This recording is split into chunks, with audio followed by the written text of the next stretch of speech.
this edition of the Bearcat Breakroom on Wake Up Call with Dan Tortora from inside the Great Lakes Honda City Studios. Our exclusive multimedia marketing partnership with Binghamton University gives you Bearcat Time every Tuesday morning in hour number 2 of Wake Up Call. And I'm here with Ty Muse, the CEO and president of Visions Federal Credit Union, on the Binghamton Track and Field Facility Project and more. Ty, happy to have you here this morning, and good morning to you. Hey, good morning. It's an absolute pleasure. Love being here. And Ty, for you to have this moment, and obviously your care and love for Binghamton University goes far beyond the moment of the unveiling of this project, this $5.6 million project for track and field. I want to go all the way back to that connection to Binghamton, why Binghamton matters to you, why it's important for you to make sure that Binghamton University has opportunities like this. Yeah, absolutely. I was actually thinking the first time Binghamton came across my mind was in high school, and having some of my close friends wind up going to the university, so much so we used to crash up here. I think I was here so much they probably thought I was a student, probably thought I was on the basketball team while I was going to college in Boston, because Binghamton would always start a week earlier than my university up in Boston. But then since moving here 12 years ago, the university has just been really the heartbeat of the region, right? One with President Harvey Stenger, who immediately reached out to me. We had a lot of conversations, and he shared his vision. But also just seeing how it drives our community. As far as the university goes, is as far as we go as a community, whether it be jobs, whether it be opportunity, whether it be just, where my oldest daughter just gained her MBA, and now my youngest one is applying for her MBA, as well as getting, an honorary doctorate given to me as well this last year. But for me, it's just thinking about the potential that the university has. It's not just a value buy, but it's not really, literally, it's like one of the best universities you can go to. And I'm super excited about having that in my back lawn. Yeah, and when you said it's one of the best universities that you can go to, last year being named nationally one of the top 10 public Ivy League schools, what that means to you to have that in the community. You spoke about your daughters, you spoke about the education that they seek. To have a public Ivy League school right there in your backyard means what? Yeah, it means a lot. So think about it this way. The educators that are there, they're part of our community, right? So their children are going to high school here, elementary school here. So they're invested in our community here. So our high schools and our school system, by that alone, is a much higher level. Thinking about all the people that are employed there and their needs and being invested in the community, but also just being a draw. Look at the talent it brings in. We always joke when I get to speak at the university, I always ask, how many people are from downstate, and naturally, over half are always from like Long Island specifically, and then probably another quarter is from right outside the city. And there's not as many that are directly from here, but that is just this. Just think about the ability to not have to go away for school, and know you're going to get a great education for a great cost. Those are all great opportunities for us to have, and that's all right here. And it's sometimes I think we take it for granted, but as a person who had the opportunity to live in a lot of other places, I can see what it does to our community. And for you, when you look at this community, being the CEO and president of Visions Federal Credit Union, how did that come about for you? Because I know that you spent a lot of time and you've had a lot of success there. Essentially, the vision of you to be at Visions, what was there foresight of saying, hey, this is the type of business that I want to be connected to? Did it kind of just happen and mold together in the path that was in front of you? I mean, bring me into how Visions Federal Credit Union and you became one.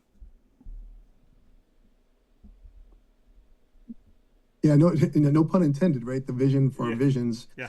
I used to, when I first got the job, and I was like, man, that's a tough name, because you wind up using it all the time. But now it's very fortuitous, because I do think that's effectively what you're doing. No, I knew what type of business I wanted to be in. Being a former Goldman, GE, PwC guy, I had gotten an opportunity to go work at a credit union in my own back lawn. So credit unions are like banks, except for we're not for profit. So our mission is a little bit different, right? Where the members own us, and everything we do is kind of focused on doing banking for the needs of our members in our community. And when I was thinking of that, I decided to take a job, leaving larger companies to go to a credit union, a little bit larger than this credit union, in Poughkeepsie, New York, to have an impact in my hometown. And when I received this call, at first I didn't necessarily want to necessarily leave my community, but the more I started to think about what I could do here, um, it just started to excite me more. Thinking about, being familiar with the region for those who attended the university, or have been here, you know what it's like to have, Johnson City, Binghamton, Vestal, that small little community, you could have a very, very impact on. Being a bigger fish in a small pond, you literally could remove all hunger if someone could find a way just to donate $2 million a year to our food banks. And those type of thoughts of just seeing that type of reality in front of me of growing at the time of $3 billion credit to over five now. Um, is what excited me. Looking at the footprint, looking at the community, looking at the people, looking at the school system, and then it wasn't missed on me that I had this great anchor of a business, being the university, right here in my back lawn. So when you start thinking about the impact that you can start having by us as a community financial institution supporting the vision of the university, seeing how they're reinvesting in downtown, being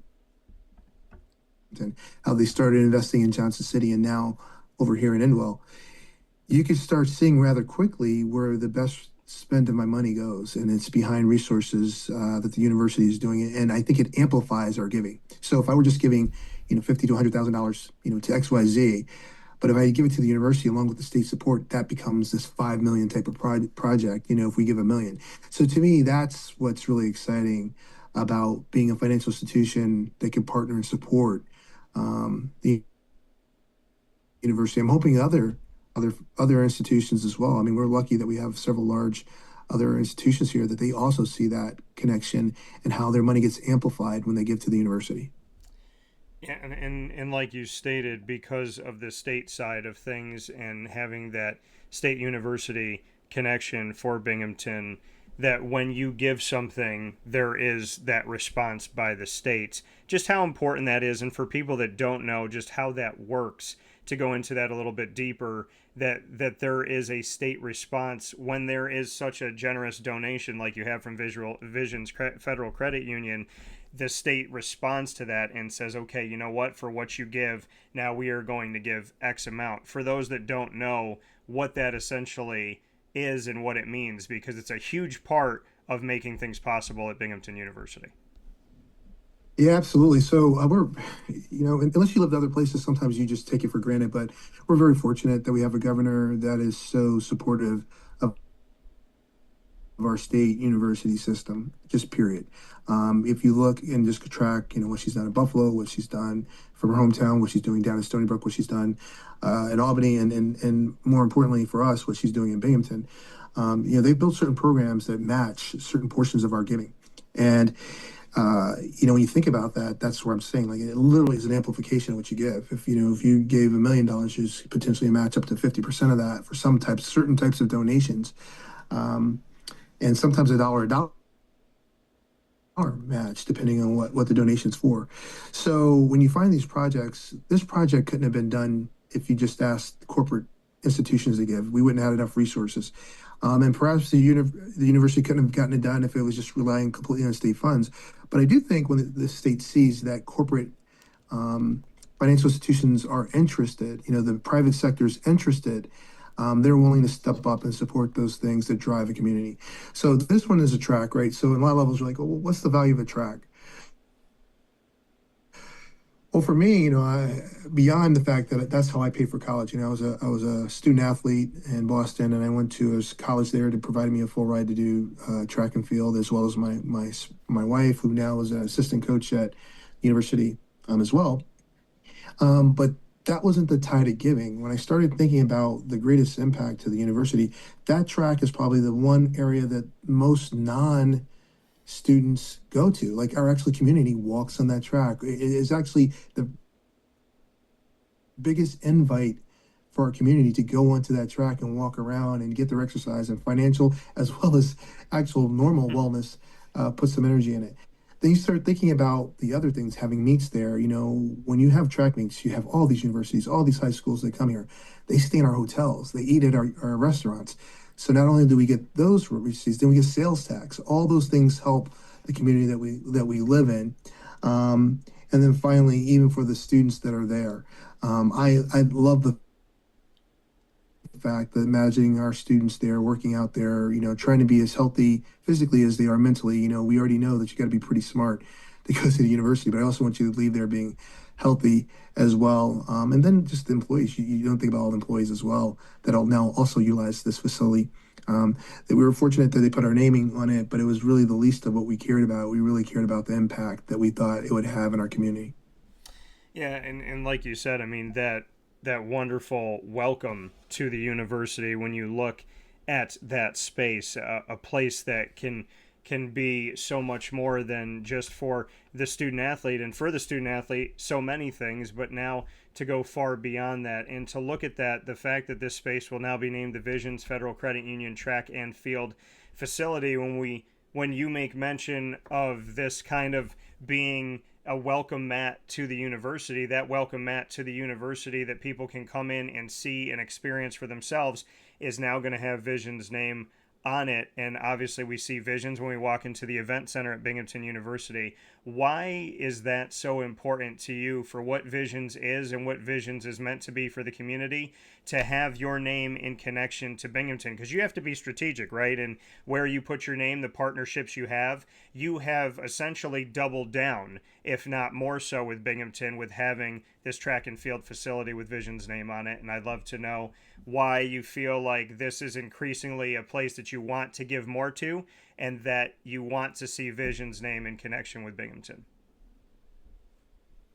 I mean, you kind of, you kind of hit the lead right on the spot there. So if you think about it, I look at the university as being exceptional, and we want to be tied to things that are exceptional. Let's just start there. Whether it be the education, whether it be the educators, whether it be the programs, whether it be the research. I mean, look, we just got a Nobel Prize winner. I mean, there's a lot of good things happening in Binghamton. We want to be tied to that, and we want to continue that momentum in that area. Selfishly, we're a growing institution. And we were about 900 employees when I got here. We're 350. We're always looking for more talent. So if we can keep investing in the university, ensure great, strong, successful people come out of their school and their program to eventually be a feeder for us, and not just finance, but also technology. I think people don't realize most banking institutions are really tech companies with cash now. Right? We're not your old mom and pop's old bank anymore, where you come in and get the lollipop. Like we're using data, we're using technology, we're leveraging so many more things, AI, that you just probably wouldn't realize. So we need to be tied to programs that could be providing those type of resources. That's why we get not only to like the sports, even though our names are all over the sports. We get to a lot of other things like the School of Watson, et cetera. So those are, as well as the School of Business, because all those are resources for us, hopefully, to be people resources for us in the future as well. So when you tie those two things, it just makes sense for us. Yeah, and like you said, being a resource to this community and being a place where you can see growth in Visions, and I want to go back to something that you said with Visions Federal Credit Union, that it's not your typical bank, it's not your typical place, your typical home. My mother gave so much to make sure that I had so much more than she had, and she started working. She actually became a banker at 18 years old. And Wow. yeah, so she was in college for, I think, like a semester. She will tell you that her older sister, my Aunt Donna, spent all the money, so she couldn't go to college.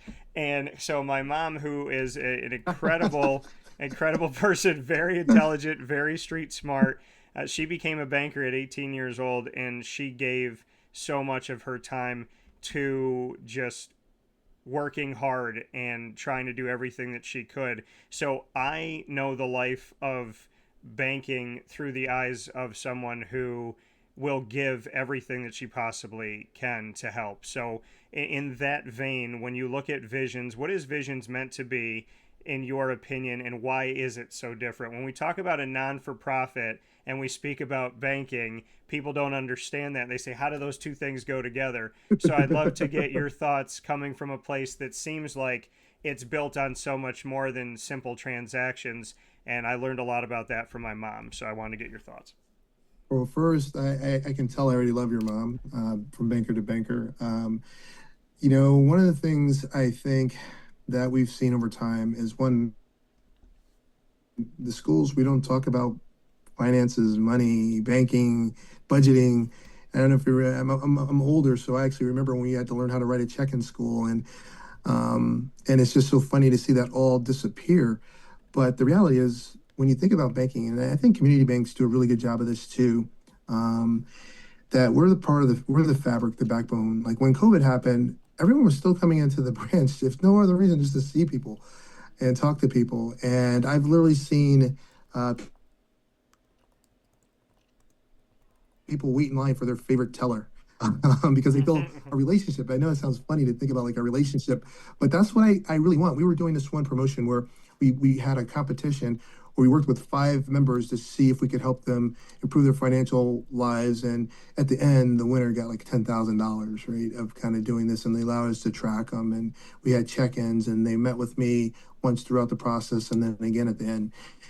And I remember this one person just saying at the end, I just didn't know I could have that type of relationship with my bank. And I thought that was a funny thing. Craig's, we often don't like to use the word the same. I think we were the verb, but not the noun. But I thought that really resonated with me that she said, I know I can have a relationship like that with my bank or my financial institution. And I started to think about, well, what does that mean? Like, it means we're more than just a transaction, to your point, D. Like, I was sitting here thinking we're part of the fabric of helping them reach their goals, whether saving for that vacation, that car, that house, or their kids' tuition, or that person financed it, right? And trusted them by letting them borrow. But I think the one unique difference when you start talking from banking to a credit union is that not-for-profit part, or I think they're both extremely valuable. There's not enough credit and resources and ability to lend and capital if we didn't have banks and credit unions. But in the credit union model, we're owned by our members, we're owned by the customers. So our goal isn't necessarily to raise the share price or the value, which the only way you can do that is by making more money. Our goal is to give back as much as possible while still remaining profitable enough to do our mission. So that means giving you more dividends, giving you lower loan rates, and trying to eliminate fees. I mean, every year we have a meeting to see what fees we can get rid of. That's not a typical banking type of thing to do.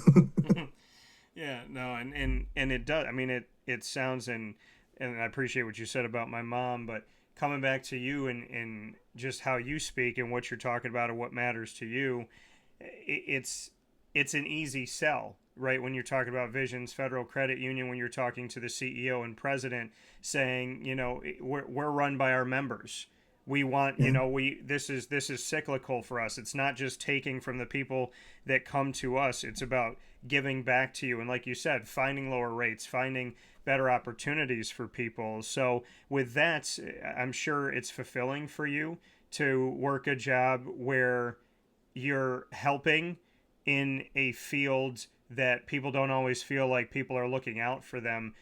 What have you done and how have you challenged yourself at Visions Federal Credit Union to step out and to show people whatever your thought is when it comes to banking, whatever your feel is when it comes to giving your money to someone? This is who we are. So how has Visions challenged you, and what have you done to battle back the notion of there's no bank or credit union out here looking out for me? Because I know a lot of people feel that way, and that's definitely not the vibe that you give off, Ty. So Yeah, I appreciate that. It's just like every leader does this. I'm now in my 12th year, going to my 13th year of being the CEO here. And when I got to the 10th year point, and I knew I had about 10 years left in my career, I was thinking, what do I want to do next? And I looked at a lot of things, and I realized I really want to keep doing this. Helping people, doing good, feeling good about waking up every day, and another day that I'm focused on how can I make the lives of my members better. And it's going to sound corny, but I literally, in my head, quit and retook the job and said, all right, I got 10 more years. What do I want to do in those 10 years? And how am I going to make even greater difference? And just making those big, hairy, audacious goals, some BHAGs out there of how much more I want to help this community. And it was little things like, hey, do you realize if we can grow our credit union large enough that we could donate $2 million to the food bank and no one would go hungry?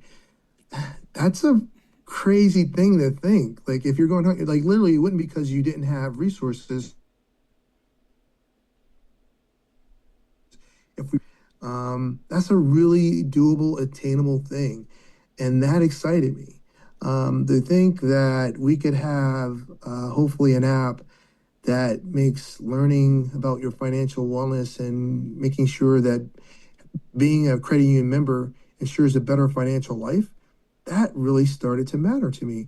And then we have a tagline, it's make visions matter. And I just really like it because it's, make, it's assertive. And how are you going to make it matter? And my dad used to say to me all the time as a kid, I'd be like, hey, Dad, watch the commercial and I can't believe that people don't care about whales or feeding people in Africa. And I'm like, why don't they care? And my dad would tell me, son, you can't make people care about something. And I thought about it. And about a year later, I came back and said, I disagree with that statement. If I can create value, they will care.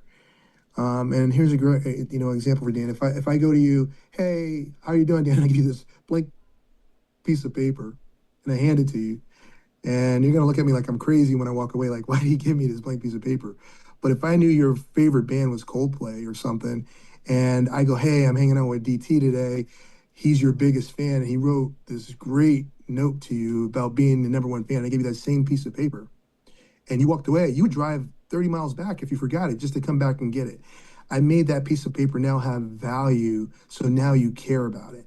So that's what I think the model is in my head. That being at this banking institution, at this credit union, I have to find a way to create value for those members and those customers. If I do that, then they will care about it. And then they'll see we care about them. So I'm always trying to enhance their value and find that savings for them, getting the lower loan rate, getting the mortgage that they couldn't have got somewhere else, helping with that car rate and or eliminating the fee altogether. And I think when you start thinking about that, maybe I just put an extra $50 a month in their pocket. Yeah. That extra $50 a month could go a long way. I was on a flight and I was next to this guy and he was massive. He made me look small. I'm a big guy. And he made me look small. And we were on a very turbulent flight and he is crushing my hand as I'm also holding the same rail. And I just tried to take his mind off of, how much the plane was fluctuating. And he started talking and he worked at the Lowe's. And he was really struggling financially. And I said, hey, give me your information. I gave it to one of my people. They reached out to him. They were able to refinance all of his loans and save him $500 in cash a month. Same loans, but just better rate, better terms that want the saving him $500 in cash a month. Think about what he could do with that $500 a month. He could start saving now for his kids' colleges. He could start paying down debt faster. He could do a lot more things. So I think it's sometimes just being able to have that type of impact and value is what makes the job really, really fun in a measurable way.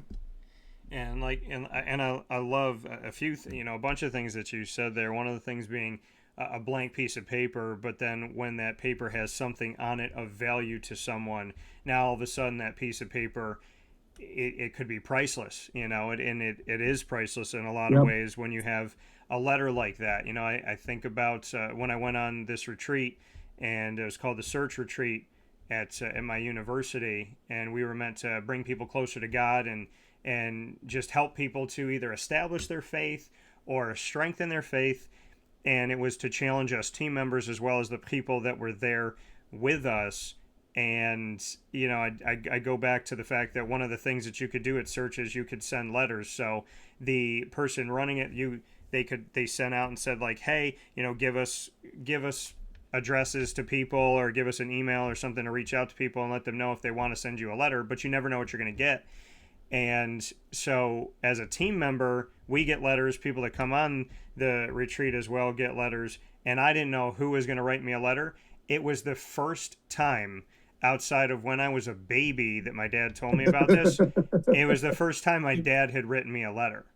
Wow. And to this day, like, that letter still make me cry. My mom wrote me a letter. They were the best letters I've had in my life. So when you talk about going the extra mile for somebody and creating value where value didn't exist before, a blank sheet of paper, but now it has words on it, that is definitely resonates with me. I also want to hit something you said, BHAGs, big, hairy, audacious goals. Yeah. What makes you use that acronym, and what does that mean to you? Because now I feel like I might steal that, Ty. Well, I'm stealing it from a guy who's better than me. There's a writer named Collins who writes a book called Good to Great. It's one of my favorite books, business books of all time. And in it, he had coined this. You have to have these big, hairy, audacious goals that you're driving for as a leader. It kind of motivates and galvanizes the company to because if you want to be, he would just say like good is the enemy of great. Like when things are good, you don't have to transform, but when they're bad, you have to blow up everything and you create sometimes the best product in the world. And so he had this thought of of these BHAGs, these big hairy audacious goals that you need to set as a leader. And for us at one point, that's doubling our membership now, right? So say we have 250,000 members, before I retire, I'd love to be helping 500,000 lives, right? That you can't do business as usual if you want to do these big, hairy, audacious goals, and it just resonates with me. It's one of my favorite business writers and leadership books of all time. And I just think it's something important to continue to kind of tie into. But I don't know. I just see there's a ton of opportunity. And steal another line. Everyone looks at their obligations. I look at all obligations as opportunities. Like this was a great opportunity. Someone's obligation to do a podcast was an opportunity to get to know you a little bit better, hear your story, get to talk to your followers, and hopefully just share some insights on what's going on at Binghamton and why it's so important, and why others and other financial institutions, not just us, all corporations. One of the things I'm interested in is there's a lot of donors, individual donors, but why aren't more corporations donating? Because of that kind of like as we shared earlier, that kind of multiplicity, that amplified giving impact that you can have. And I want to see these type of stories. And like I said, we don't really need our name on the track. I mean, because everyone here knows who Visions is, right? But it does send a message to other institutions that, yeah, this is something, Vision's getting behind. Perhaps we should too. And I think that's really, really, really important. Yeah, and like you mentioned, your name is known, but you want to have that name out there, not to just say, look at me, but to say, what about you? Yeah. Would you like to be a part of this? Would you like to do this? To be out in front at Binghamton University, to have Visions now in multiple different places in connection to athletics and the university in Mhm. general. When you walk onto campus, Ty, what does that mean to you, someone who's over a decade into being at Visions and being the Yeah. CEO and president? When you see that name, what kind of thoughts and feelings go through you to have Visions there when you're walking by, when you got something going on, you're meeting with Gene Marshall, whatever it may be, and bang, there's Visions, and over here there's Visions, and you see Visions, they're getting ready to, when they put it on the track and field facility, when you see them kind of pull that back and show that someday soon, just what that means to you to see it. Yeah. It's a lot of pride, Look, the university had a choice, and we're just so thankful they chose us. One, also to have an actual branch right on the campus, and several of our ATMs on the campus, so the students could have a resource. And it's a real privilege to be able to do that, and see where we come from a decade ago, where we had really hardly any relationship with the university at that, and definitely not at this level.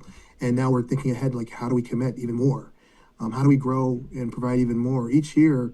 When we do our all the new students come in, all the freshmen come in, we bring our tablets in and we open accounts for them right there on the campus. And suddenly you realize, you have like 1,000 new people who are helping, and it's a really great feeling to have the privilege to do that, and that the university thinks well enough of us to reach out to us for these type of partnerships when they see it.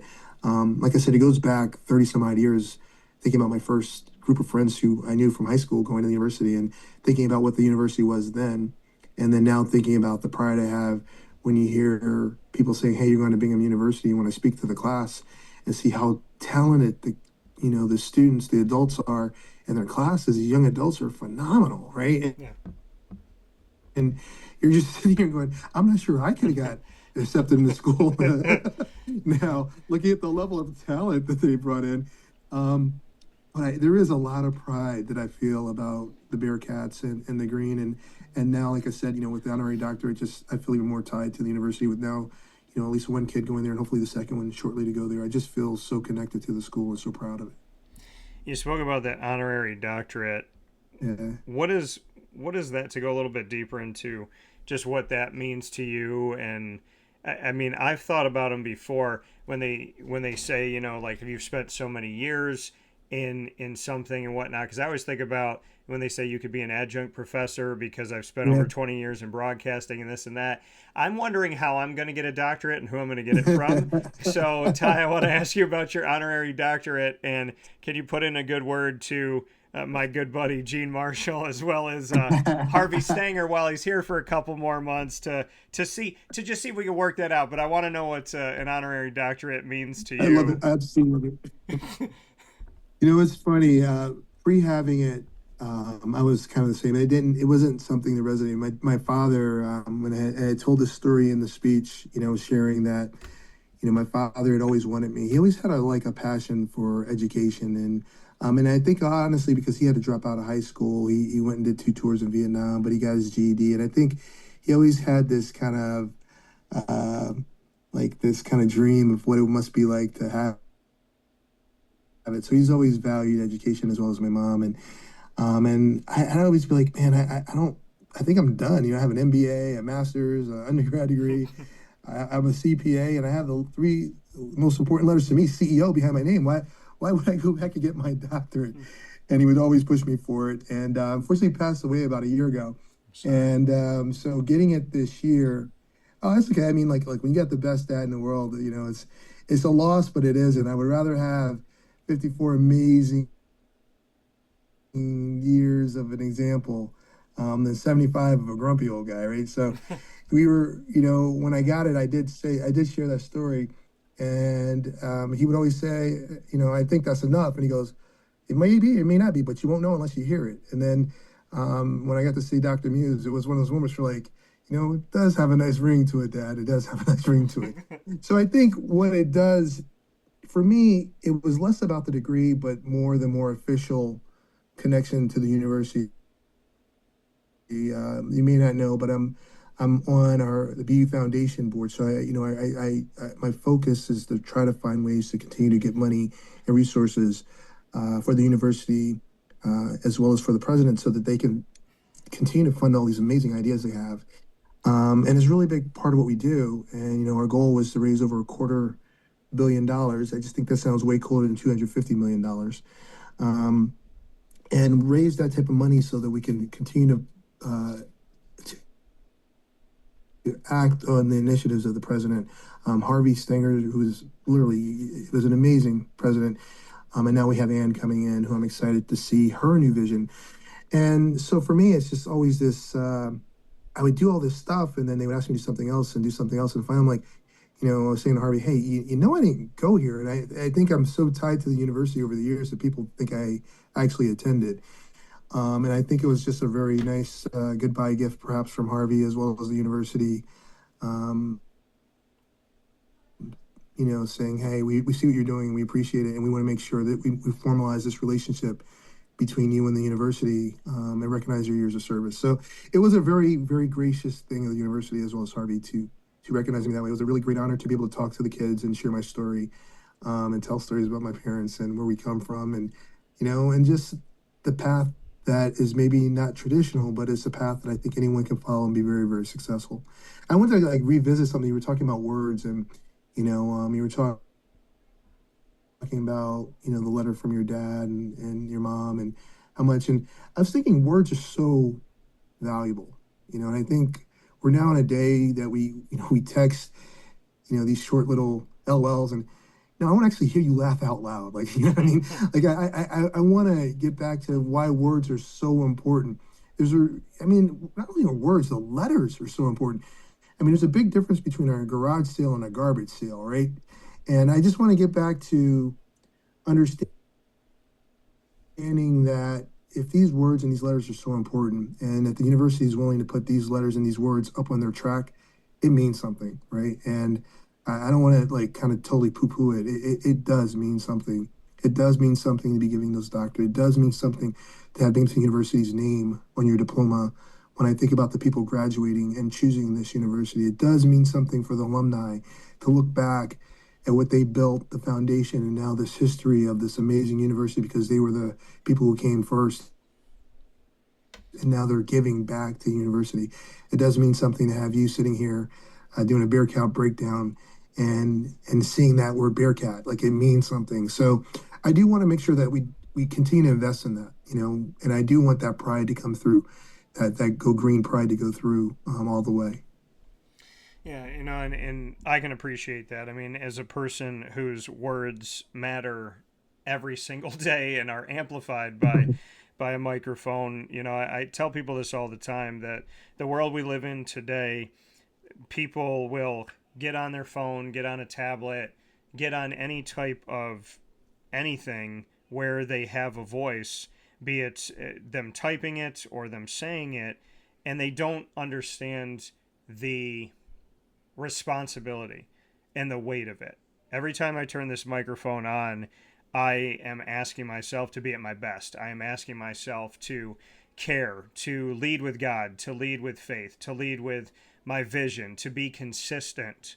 And I don't even have, when we speak about words, it's sometimes hard for me to find the words of that weight, that it's always with me, it's always in me, it's always on my mind and sitting upon my heart. It's not something I always speak on, but I tell people that all the time. I got asked the question when I was at the Aflac kickoff game doubleheader in Atlanta these past couple of days, and I had it was Syracuse Tennessee game, and there's two people covering Syracuse, and this gentleman next to me, both young people, both college, and the one kid said to me, he said, "What's your angle today?"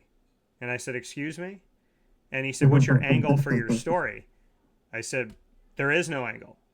I literally just tell the story of the game, and I let you, my goal is that when you read my article, whether you saw the game or not, that I can make the game come to life to you, and you can see every piece of Wow. that game from start to finish. Wow, that's awesome. There is no angle." And then the Yeah, young woman said I to love it. me, "What'd you say?" I said I love it. I appreciate that. No, and then the young woman said to me, she said, "Do you have any advice for someone who is covering a team that stinks?" And I looked at her and I said, "Well, first and foremost, you are not covering a team that stinks. You're covering a team that's going through growing pains. You're covering Yeah, a team that's trying to figure it out." And I said, "The best advice that I can give to you is that there is a way to tell the truth and there is a way to constructively criticize yeah. without disrespecting the people that you're talking about. So I would say to you to write a story in such a way that you feel good about what you wrote, you told the truth, but that the mother of all the children that you wrote about can actually read this and be okay with it." So Wow, that's great. I love the That's fact that you fantastic. care so much about words, Ty. I really do. Yeah, and then and then there's these small connections, like you mentioned Gene Marshall, and what are the odds? Gene Marshall and I are alumni from the same university. He did sports at the same college I did sports at. I just was there a decade before me, and those ties run deep, and it's a brotherhood and it's a friendship without words that happen automatically just from where you went to school. Um, we joke. He always calls me a celebrity, and I just think I'm doing Ty, right? I don't really see it. But then he sent me an article from the Daily News that mentioned me, and you're just like, wow, and it was actually good news, and you're just like, you just start thinking about these connections, but it meant more because it came from him. Yeah. And I wish that for everyone. I wish that for everyone that goes to the university. And I got an opportunity to speak to the student athletes a couple weeks back, and I was just talking about the journey and the things I wish I knew. I wish I knew when I was going to college that 30 years later, these are still going to be my closest friends, that we still have a group chat where we still trash talk each other, or yesterday, just happy holiday, and hope you guys are being safe and enjoying it and following each other's kids, and or how these relationships come back, inadvertently or intentionally, where Gene mentions like five guys, and they're all the same five guys I know that we kind of overlapped barely, and those are really cool things that I hope come out of it. But there is something about, student athletes in general. They do get scholarships, some do, some don't. But it's the attention to detail, the work effort that you have to give. And track's one of those things, the more you do, the more you put in it, the more you get out of it. Like you don't just wake up and jump far. You can jump far, but if you want to, everyone already jumps far. But if you want to win or you want to beat yourself, that's another thing I love about track. You're competing with yourself more than anyone else. Yeah. And it's the same thing with your school and your grades. There's a way for us both to win. I think a lot of people go into a classroom or school or go after that first job and they're thinking about how do they win. Yeah. They focus more on how to make sure we all win. I think they'd be more successful. Yeah, and that kind of just brings it all back together, right? You being the CEO and president of Vision's Federal Credit Union, and how does everybody win? By giving back and paying it forward, which is exactly what Visions has done through your vision for Binghamton University. So with that being said, Ty, I have absolutely loved this conversation. Doesn't feel like the first time I talked to you. So Thank you. we're going to do some rapid fire here as we always do. And so in this Bearcat break room, Let's go. you could put me on the hot seat. I could put you on the hot seat. Any topic is good. Any question is good. We can ask literally anything. You get to ask the first question. What do you have? All right. What is your favorite part of the day and why? Waking up and getting to thank God that He let me do it again. So yeah, I would say wake it up in the morning, and I could be so much better at it. I know you know that, God, but to wake up and to not grab my phone and to say, in the name of the Father and of the Son and of the Holy Spirit, thank you for waking me up today. So I would say that's my favorite part of the day. And That's awesome. I just, the way I work and what I give, and it's a part of me. I don't see like there's this part of my day where I work and then there's this part of my day where I'm me. I am completely engulfed in what I do because I love it and I don't feel like it's a job. So when I go to sleep at night, I think it's just reflecting on, God has always blessed me. And even in the days where I'm focusing on something that didn't go my way, there's so many things that have and continue to, and He has just been so good. Like yesterday could have been so stressful because I was announcing 3 partnerships, but I was so excited like a little kid that I was announcing 3 partnerships. And, to be That's able to pretty do cool. that is just, God has over blessed me. And like I always tell him, I said, that doesn't mean that I want to give it back to you. I appreciate it, but it means I got to go help people out and do something else with it. So I get it. yeah. My question back to you, Ty. If you took over my show tomorrow and it was Wake Up Call with Ty Muse, who would be your 3 guests and why? Wow, that's a good one.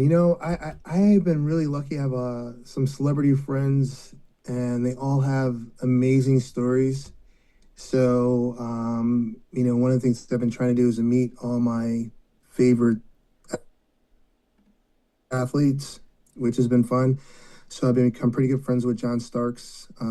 He came up here and we go off to Binghamton, and he doesn't see this, he'll be mad at that comment because he'd be like, he did not dunk on me, he dunked on our team. But I'm just super proud of him, the man the man he's become. Jackie Joyner Kersey to me is the greatest athlete of all time, and I've got to know her. She was speaking at an event, and I had a meet and greet, and I thought she seemed a little nervous. So I just tried to talk to her, and tell her how much we celebrate her, and shared numbers. And she texted me on her way to the Olympics and thanked me for the time, and we've stayed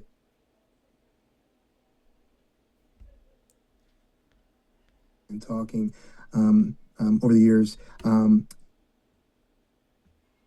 One person I would love is Kevin Hart. I just something if you're talking about God, and I think it's the greatest gift of anyone if you can make them laugh. I'm always amazed at what people laugh at. Some stuff that I don't think is funny. I watch other. I'm more the physical humor. I could watch that all day. But I would love that to have that conversation. But to really do what you do, where you kind of get behind it. We know the persona, but let's get behind like what drives them, what makes them happy, what makes them how do they deal with adversity? Because we all go through it. To your point, they all see the my wife was saying this story that sometimes people see the finished product and they're like, oh, like it just looks easy. We Yeah. make it look easy. Like you're so prepared. That's why this interview probably looks easy. That's probably why it feels like, we've known each other a long time because you're so well prepared. Um, they don't always see that, especially when we're talking to the students. They're like, oh, like it's almost, they think it's like we hit the lottery ticket. Now there's a lot of work. There's a lot of books from still reading. There's a lot of things you're still investing, and we become very proficient at speaking publicly and speaking off the cuff because we're so well prepared. We can and confident that we can go down any avenue. Um, but I think those are the things that I would say. But those three in particular are my friends. I think they're all. Ken's the only one that's not a friend yet. One day is a life goal to get to know him a little bit better because he definitely motivates me. I love that. I love that. And it's funny because I have 1 degree of separation between myself and Kevin Hart, who I also am a big fan of, is that Spank one. I'm So gonna have there, to. yeah, there's Spank and Joey and the guys and Yep. Naheem that are all in the Plastic Cup Boys. Well, Joey, Yep. they came to Syracuse and I put a video out, and I just put a video out after I saw the show, thanking them all for coming to my city, and I appreciate It's that and awesome. this and that. Joey responded to the video and like said like that's what's up and this and that, and then he sent me another response saying that I wish you the best in all your endeavors, my friend. And I was like, man, like this guy took the time to watch this, which means there's a chance that they all saw it, that Kevin saw it. So what's up, Kev? That's Wow, that's it. awesome. But yeah, but I would That's say one of awesome. my claims to fame is that I like making people laugh too. And Yeah. Kevin and I have a lot of the same beliefs on a lot of things. But the one thing I will say this to Kevin Hart if he ever sees this is I'm happy that I'm a little bit taller. so, so Oh, but you do get one more, Ty. I think Which I got him by a foot. I uh, think I got him by yeah, a you foot. got you definitely, you're good. You're straight with that. I got it by a few inches, but I'll take it. But what's your last question for me? All right. So as I think about the things that we go through life, you can't take it with you. So, a lot of people have been telling me it's more about the experiences. I work a lot, so I'm not always. When my kids were growing up, I wasn't home as much as I probably wish I could have been. Um, but if you ask them, they always think I was there a lot because when I was there, I was very, very in the moment. One day I came home. They've been swimming all summer in our above ground pool, and I realized I hadn't been in there all year. So I hopped in a full suit, tie, everything, and swam with them till like almost midnight. And if you ask them, they'll tell you like, "Oh, we swam all the time." There's only one time I've been in that pool with them, and that whole time. So it's about experiences. Like, is there any other experience that you have on your bucket list? Something you really would like to do? And there's probably many, but if you could pick one, what is that one thing you would love to get had that experience you could share and tell others about it?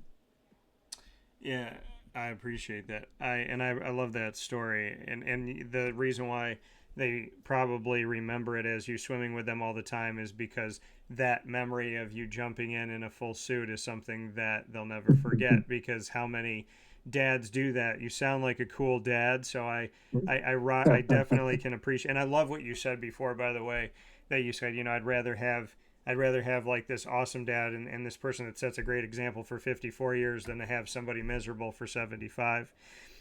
And I can Yeah. respect that. My grandfathers, and it made me think of my grandpas. They both passed away when I was 6, and now I'm 39. And if you ask me for the Wow. last 33 years, if there's one thing I've thought about pretty much every day for 33 years, they cross my mind at least once a day, 33 Wow. years That's later. huge. And I still credit them with teaching That's me huge. things today because I believe that their voices from heaven get through to me all the time. That's So, pretty cool. That's pretty cool. so I would say that. The thing that I would want to do that I haven't done yet, I definitely want to go to Spain. I need to find a wife, Wow. Ty. I'm done with America. So, so I think it's time to go to Spain. And I don't know what's going on with these women in America, man. I don't know. But Oh no, you gotta get the right one. That's I know. I know. so I can tell you mine is pretty special. Huh? I will say this, and obviously I'm just kidding. Whoever infiltrated America, those wonderful dating sleeper cells, I hope they leave But no, there are very good women in here. But I would like to go to Spain. That's something. See, I'm gonna take BHAG from you. You can take dating sleeper cell from me. But Well, that's the first I've heard but I was first I've said it. It just came out of my brain. But I would it. say, yeah, I want to go to Spain, and I just want to see the culture. It's part of my heritage. Italy's part of my heritage, but I got to go to Italy this year on an 11-year promise with my dad. Yeah. So, love to go to Spain, would love to see my family, and I would love to jump out of a plane, and I'd love to do kind of like that flying squirrel thing where you have that suit on, and you could feel like you're flying. And the reason why I say this, Ty, as you shake your head, is that I have a connection and have always had a connection to angels, and I would love to know what it feels like to have wings and to Yeah. just kind of see the world and see like the horizon Awesome. That's a beautiful way. while I'm flying. So Yeah. I'd like to do that. That's pretty beautiful. That's pretty. We took the whole family to Spain, um, and it was a really good. I mean, it's definitely something you want to do, and obviously we only did like the coast for like Barcelona and a day cruise, and but I would love to have gone to Madrid. I would love to seen all of it, and I think that's a really good idea by you. I think that's a great one. Yeah, and of course, all jokes aside, I love my American women. Don't you yell at me. There's too many Yeah. good ones for me to, there's Um, too many good. But my question back to you, yeah. Ty. Okay. If so, you and I are meeting here for the first time, but obviously, I think that this conversation will breed plenty more. Yeah. If you and I could have our next conversation on location, where would you like us to be sitting and why? Ooh. That there's a lot with that. Like if we were doing it because it was if I was trying to make you laugh, it would be one thing. Right? But then the other part of me is like, well, now it has to be Spain, right? Because I would like to check off a bucket list and be like, Ty Muse did that, Yeah. right? There you go. There you go. I like that. Where would you No, go ahead? I, I think in all honesty, one of the funniest things, the world's big, but it's small, right? Last year I'm sitting at a meet and greet, and we're going to meet the head coach of Syracuse University, and he's from Camden, but my dad was born in Cherry Hill, and his family's from Camden, and they moved to Baltimore, and I really didn't think much of it. I'd heard the name before, but it was a very, very common name for him around. And he walks up and he starts naming my cousins' names, and I'm like, he goes, they're my cousin too, and you end up realizing we're second cousins, and you're rooting for. Now you find that at first I'm like, is this for the NIL? If your family, you think I'm going to give more, but then I started looking on like Facebook, and like we have all these connections that that are related to each other. Um, but I do think that it would be hopefully someplace that would breed a nice, good conversation, and we could laugh a lot. So I'm picturing like a nice patio outdoors. One of those nice little places, either here in Broome County over some vino and Italian, or up in Q in the fall. They have a lot of great places out there as well. Um, and it'd be probably have a deeper conversation. I think this is fun, and it serves, but I can tell you have a lot of wisdom and knowledge to be worth sharing, and a lot of laughter to be worth sharing. So to me, that sounds like the ideal spot. Enjoying a perfect fall day in upstate New York, outside with a little vino and a little nice warm vest near a heater, and just making each other laugh over and over again. That sounds like a pretty cool way by storytelling. Storytelling is a huge part of leadership. They actually say, it's one of the 10 most important attributes. If you tell someone 1,000 words and tell them to repeat it back to you, they can't. But if you told them a story using 1,000 words, they can give you back almost 80-90% of every word you said. So I think there's a lot more stories to be shared, bro. I think there's a lot more stories to be shared. I I agree wholeheartedly. I have a great relationship with Fran as well, and talking about faith in God and all those things. So I think that that's really cool for you to share that today. But I Yeah. will double down on what you said and say that let's not just have it be a conversation here on Wake Up Call, but here as we head into fall, let's make sure that you and I do have a chat where we can share some knowledge and wisdom, make each other laugh. Let's figure out some time to do that for sure. We'll make it happen. Sounds good. Ty Muse, once again, CEO and President, Visions Federal Credit Union, giving back to the community and giving to Binghamton University once again with this track and field facility project that I am so excited to see everything that becomes. Ty, thank you for the time. Please give my best to your family. I hope that if you have one more hot day in upstate New York, that you jump in the pool with your suit on again. And I'll look forward to talking with you soon. You're the best. Thank you. All right, man. Take care.